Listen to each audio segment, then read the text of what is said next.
Welcome back to the channel, guys.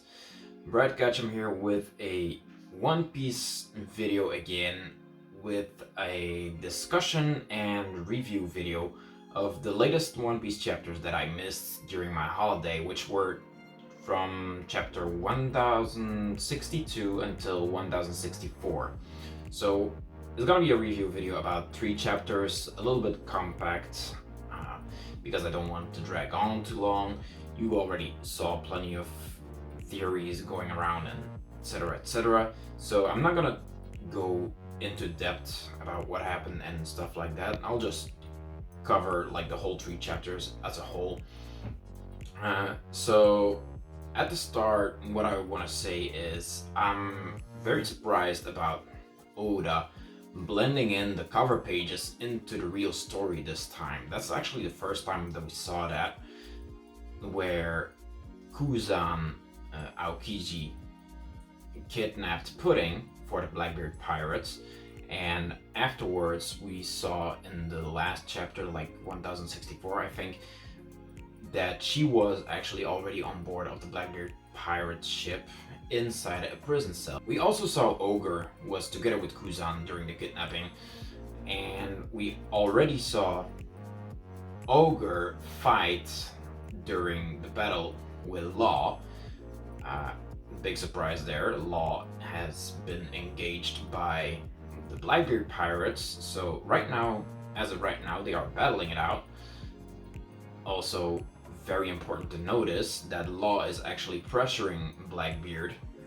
Of course he's gonna lose because Blackbeard is like main antagonist, whatever. So he's not gonna lose, but it's very noticeable that Law is actually putting up a great fight. He is not injured at all yet. He injured Blackbeard. Ogre telling Blackbeard this is what happens when you go in without a plan, etc. And also we see that the Blackbeard pirates in the meantime have acquired very powerful devil fruits, like the zigzag fruit, where I'm taking a guess that he can make. So Daku acquired the zigzag fruit, by the way. I'm guessing that he can make any disease he wants. He made a feminization disease. We saw a female Law, very funny. Yeah, it has potential to be a very strong fruit, in my opinion, depending on how you execute it. But anyway, I'm not gonna dive into the powers too much. There was also a teleportation devil fruit, which is now owned by Ogre, and also superhuman strength, which is owned by Burgess. Burgess was already incredibly strong, but now we see that he is even more strong, lifting a whole mountain and stuff like that. So that is really incredible to see. But nonetheless, the Law, or better said, the Hearts pirates, are actually very formidable, as we saw during the Penguin and Sachi. I'm sorry if I'm wrong about the name, but I'm thinking it's Penguin and Sachi. I didn't really look it up anymore. Who were going underwater. To my surprise, I'm thinking, I guess they are fishermen or whatever. They say they are from the North Blue Port or something like that. But my guess is that they are actually fishermen or whatever, because they are very incredibly strong underwater. It's like almost impossible to be that strong underwater unless you have like superhuman strength like Sanji or whatever. And of course we know Sanji's backstory, so probably not that. So it should be a fisherman ability that they are using to fire water at the Blackbeard ships and stuff like that. Also, the tankiness of some of the Heart pirates was very incredible against Ogre, for example.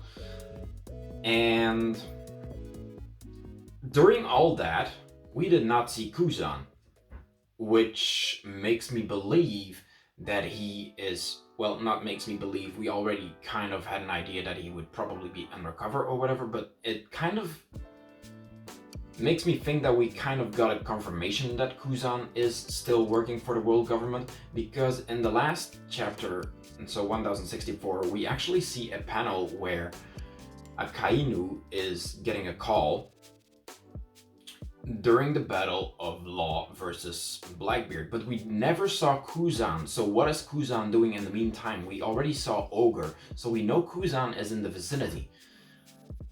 But somehow we never saw Kuzan, so I'm thinking, I guess, that he's just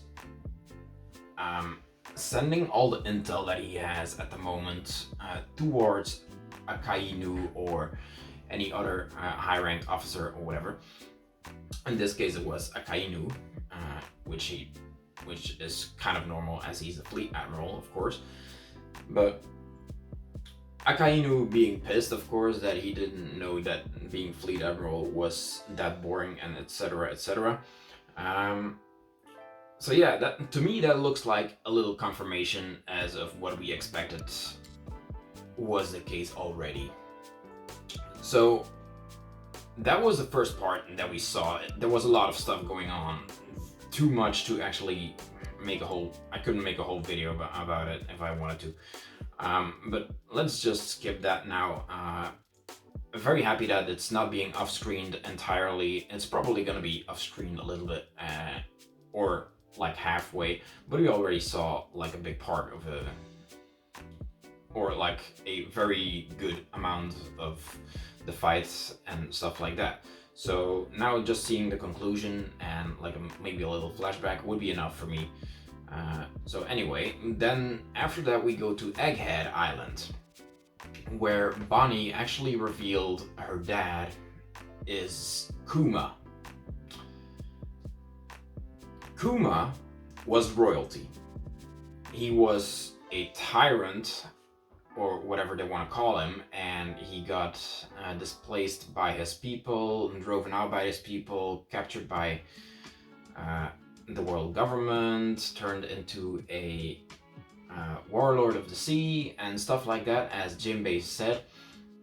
So Jinbei kind of knew some stuff about the backstory there.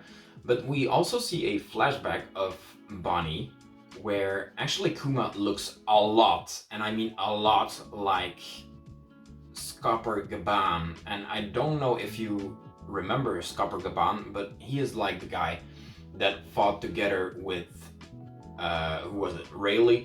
Yeah, he was fighting together with Rayleigh against Oden back in the Roger Pirates and Whitebeard Pirates clash.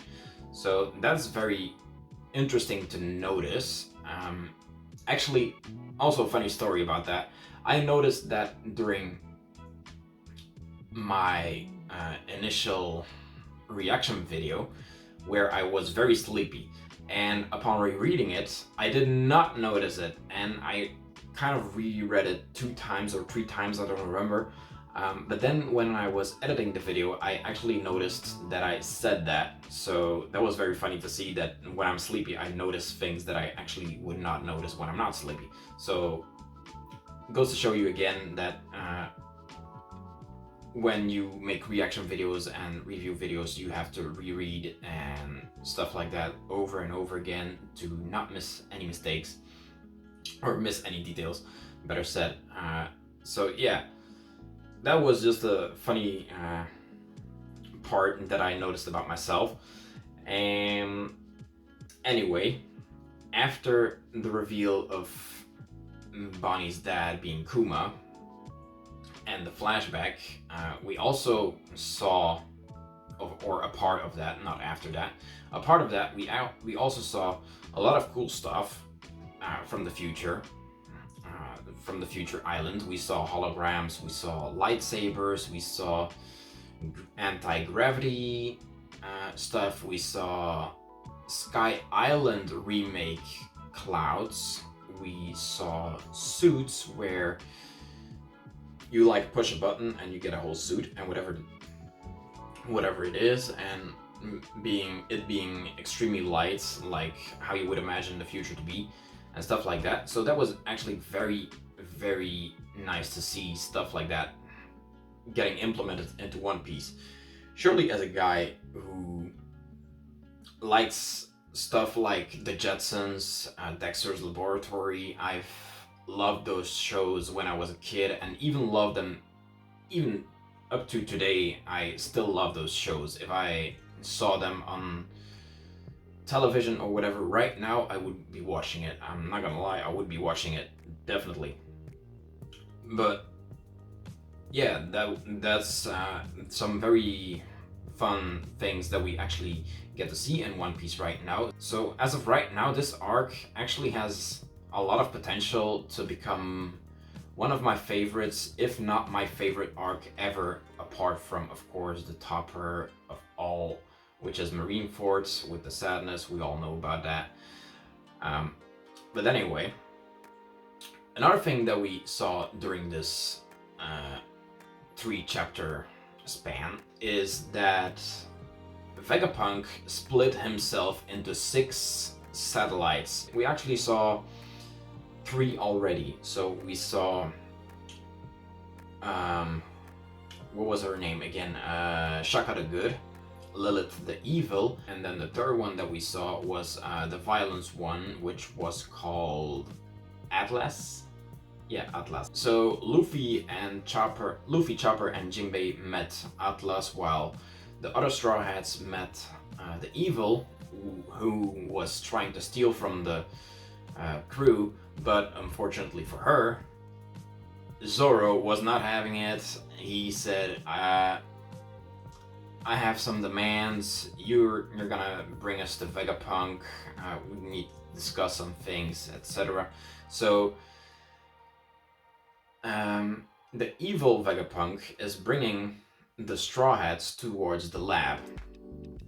So it's funny to see that Zoro actually had made the demands, but upon arriving to the lab, they actually have to put on a suit, so the boots or whatever, because you apparently cannot enter the lab without the suits, which is very interesting to notice, and I'll come back to that later. But Zoro is not having it and says he will stay on the ship.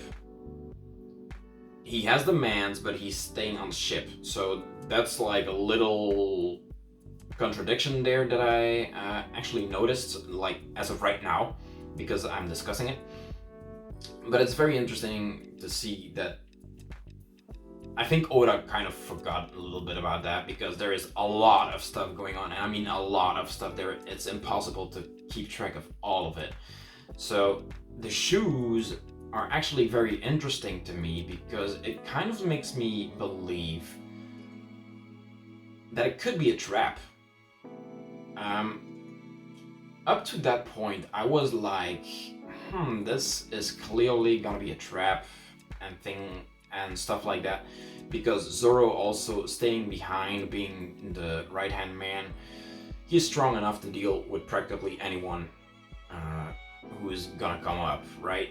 Except for like the top of the top, like Blackbeard. He's probably gonna be able to handle him, but not gonna defeat him or whatever. So unless Blackbeard or Akainu is gonna come up, I don't think that there's any trouble for Zoro anymore, for not being able to handle things without Luffy. So I don't really think that there is any danger to them right now. And after that, it actually kind of confirmed a little bit that my fear was kind of nonsense, because we saw Vegapunk making a call towards Dragon.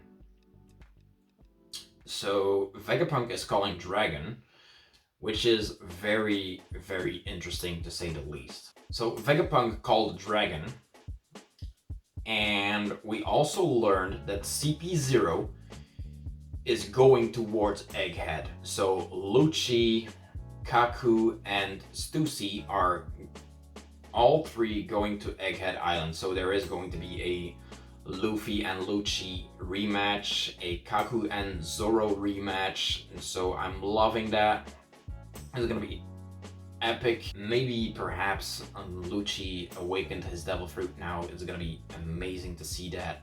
Lucci being the guy that he was before all that happened. So back in Water 7. he was already incredibly strong. Like right now, how strong is he? Is he on par with the cream of the cream? You know what I mean. Uh, so yeah, I'm very excited for that.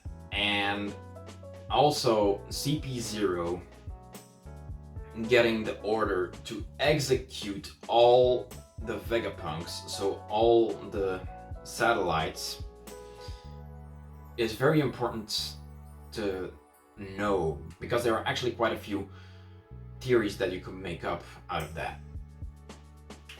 I'll just give like 2 examples.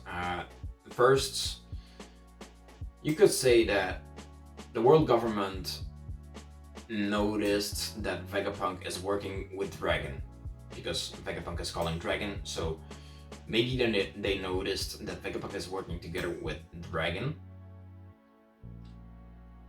So now they want to get rid of him. Second option, let's say Vegapunk knows too much information, maybe realized there is something that he knows about the situation with Sabo. Like, I forgot the kingdom name, Lelouchia Kingdom. Yeah, maybe he knows something about Lelouchia Kingdom, about the device that, or whatever you want to call it, the attack on Lelouchia Kingdom.